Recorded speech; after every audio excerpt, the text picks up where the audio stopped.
I've done a few fillets here. Get started here, but this right here is the Ruffalo one. I'm using a longer blade. I tried these smaller ones. They didn't seem to get it like I wanted. But one thing you got to remember, these hook into a slot right here.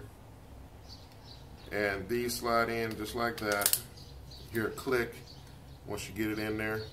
But you want to just pull the gill flap up like that. Kind of go in at an angle. Stop. And then work it back right on top of that dorsal fin there. Flip it. And then just go again. Then you got your meat. Your meat is right here. The ribs are right there. And then what you want to do is, this is the bone. The person will be boning it. And you just come around like this.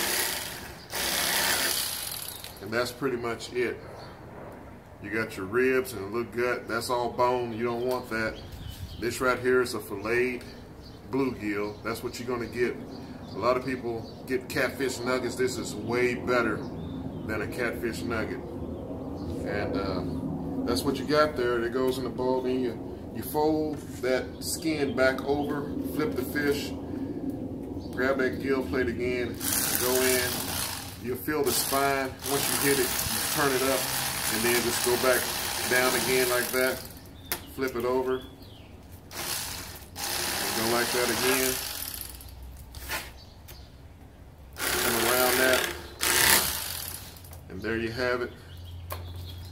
Bones and meat. Do another one here right quick.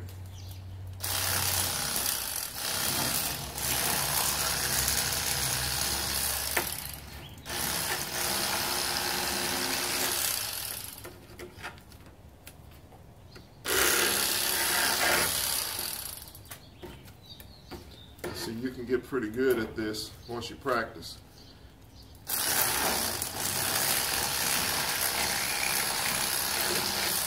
Flip it.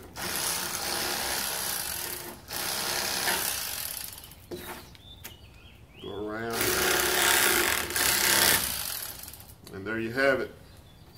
Bluegill fillet. And now we're gonna do the catfish. Let's do a bass right quick. We got some bass in here. So here's a small bass. A lot of the ponds are overstocked with these bass, so you got to get rid of some of them. And I like to take a few every once in a while, but my wife loves this one. So same thing, grab that gill plate, come down, hit the spine, follow that dorsal fin area. On top of it, you ride it. That can be kind of your guideline. And see, all the ribs are cut. And then I can come in here, start the tail, and just go up. Flip him, come around again like you did before, and then you got a nice fillet of bass, you know, and that's going to eat good. Ribs and bones, don't want them. Do the same thing, you flip him over, come down, spine, then follow that. Flip him. Go again, just like that. Come around, get that out of there, and you're done. Bones, rest of the old bass, and it cuts it paper thin. I mean, that's all scales, and it's all cut out of there, no meat on there. So if you get proficient with this, my mom always say, boy, you wasting all that meat. But when you catch fish like I catch, you catch a whole bunch, you're not worried about meat. You're gonna get plenty of meat from the fillets when you do it. And you'll enjoy it a whole lot better. Okay, let's move these over. And now we're gonna get the big catfish in there. And some people use skinners, and some people use they use fish skinners, and they say you can't fillet a catfish because he's skinned and all this and that. But I beg to differ. I'm gonna use my Mr. Twisters on him, And I'm gonna go with the longer blades. They're more stiffer.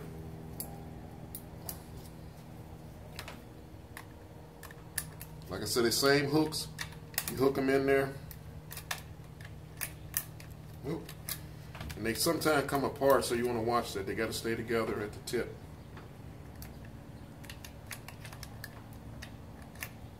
There we go. And we plug her in. A lot quieter, better quality fillet knife here.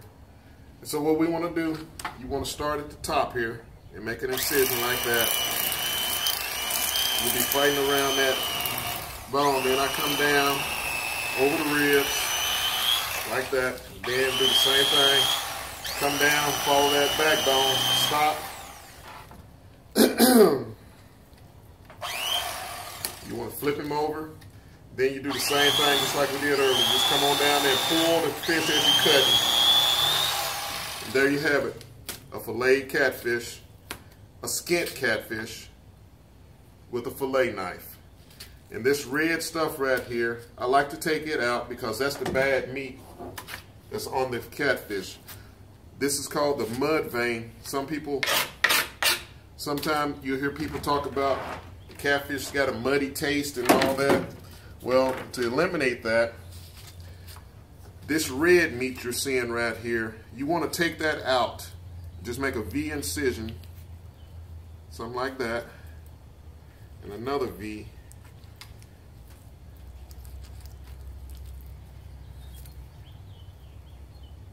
And that's the red meat that you don't want in there. Same way, come down, make another V. You can go all the way through it. You have a nice long strip. Sometimes you get a little red meat, but that's all right. It'll cook away. Then you make some strips. Make nuggets, whatever. That's good to go, no bones. Same way here, you take that strip out, and you can cook all that right there, and that's going to eat good. Same thing, you flip that fish over. Come down. See, I came down here, hit the ribs, went over like that. Then I hit here and came all the way down, holding that bone right there, that spine right there. And you see, I got all the meat off of that. You can hear that. That's all bone. So you come up here again, do the same thing with that dorsal fin. Come down, hit the ribs, come around those ribs like that. Go in and follow that backbone, just like that. You see again, I might get a little meat. I can get that off there like that. That's a little nugget. You want to get all our meat.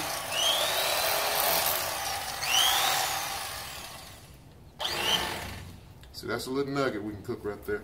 Now, the same thing you did before. You want to flip that fish over, lay it on the skin side, come right in here because you're leaving this attached. You come right here, go down, stop, turn that knife, and then just pull that skin as you're going, and let the knife do the work. And just like that, you got a filleted piece of meat.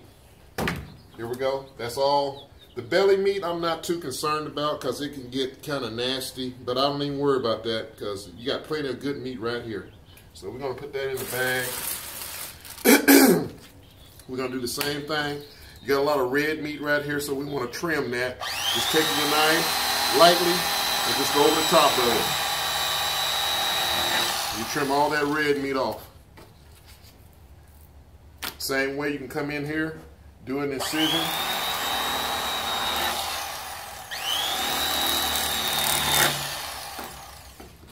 There go the mud vein right there in the center. This is all nasty red meat, mud vein. You don't want to eat that. Okay? Then you come in here. And see, I'm just going to cut that like that. And I'm going to have a long strip of meat to cook. When I fillet, or when I deep fry that, boy, you talk about good. And if you can look in there and see, we got a good pile of meat right there already. You got the fillets, we got the bass, and the smaller pieces are the bluegill. Well, there you have it. Filleting, bluegill, bass. Oh, and we got crappie. Let me show you how easy a crappie is. This is a good old crappie out of a pond.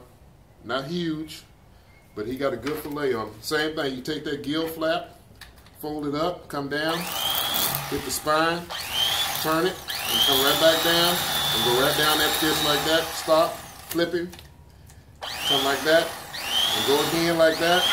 And he's got an egg sac. This egg sac in here indicates when the spawn is going to happen.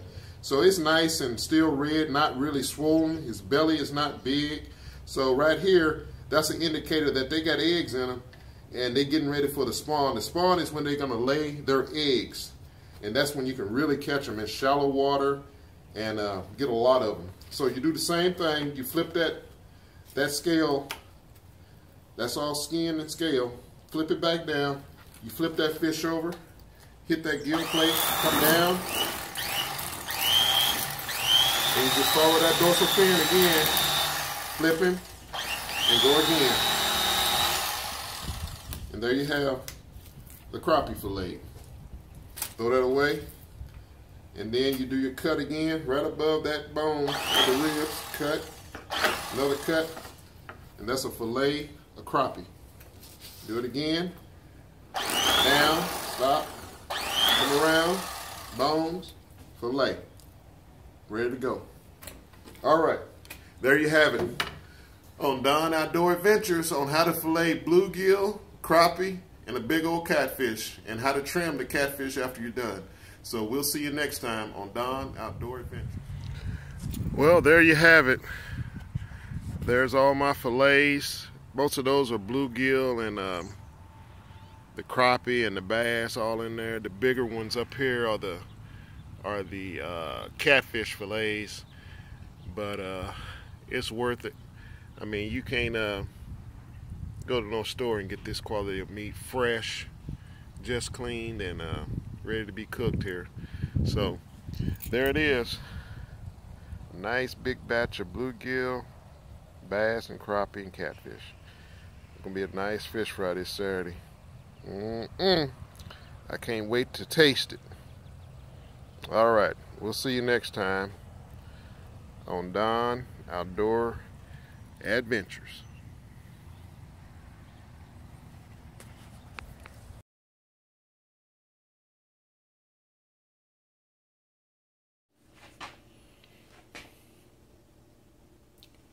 All I can say is good.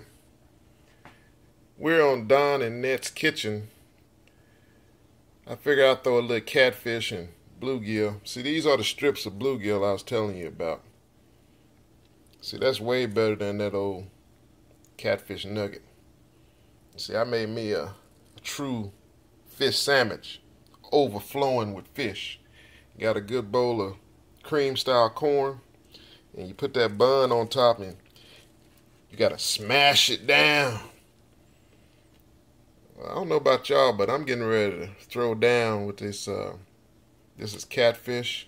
See how nice and flaky that is? I think I'm gonna try that.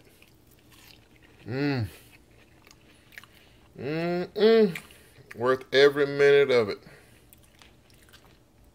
Well, there you have it. Bluegill sandwich. We got the red tomatoes right there. We got tartar sauce, lettuce, tomato, cream style corn, and catfish on the side. Bluegill sandwich. Hey, on Don and Net's kitchen. We'll see you next time.